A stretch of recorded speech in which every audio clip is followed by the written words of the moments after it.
अब हाम्रो यहाँ प्रेमीजीहरू सबै बसेर अब खाना खाँदै हुनुहुन्छ। हेर्नुहोस् उहाँ हाम्रो गाइड गुरुजीहरू, गाडीको गुरुजीहरू, उहाँहरूलाई पनि अब प्रेमीजी हामी बनाउने छौँ। सबै चलाउने तरिका युट्युबबाट बताइसकेका छौँ जी प्रेमीजी। अब उहाँ हेर्नुहोस् गाइडहरू 20 मिनटमा आउँछ, फेरि आएर लन्च गरेर के अब आउँदैन, आधी घन्टा अझै लाग्छ। सबै यहाँ बसेर अनि मैले खाइसक्यो ल सबैजना बसेर।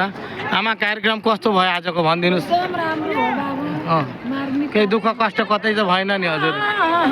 जिन्दगीमा 4 घन्टाको पहिलो कार्यक्रम होइन त यति लामो तपाईँले पाउनु भएको, धन्य भएन जीवन हाम्रो। यति आनन्द हामीले studio.com हे मालिक यति आनन्द दिनुभयो। यस्तो आनन्द पाउँछ भने सोचेन थिएन मालिक। 4 घन्टाको कार्यक्रम यति हिँड्दै 4 घन्टासम्म बस्न पाउनु भनेको त भाग्यमानी कुरा हो नि। तपाईँ के भन्न चाहनुहुन्छ? ल आमा भन्नुहोस्, मन गदगद भयो नि? अहिलेसम्म यसरी देख्न पाएन, देख्न पाइयो, सबै ठाउँ घुम्न पाइयो। एकदम आनन्द आयो महाराज। यसरी फेरि पनि यो कार्यक्रम भाउन पाऊँ। ल भन्नुहोस् दिदी। के भन्नु आउँदैन मलाई त। कार्यक्रम आज कस्तो रह्यो भन्नुहोस् न, त्यो अरू केही भन्नु पर्दैन।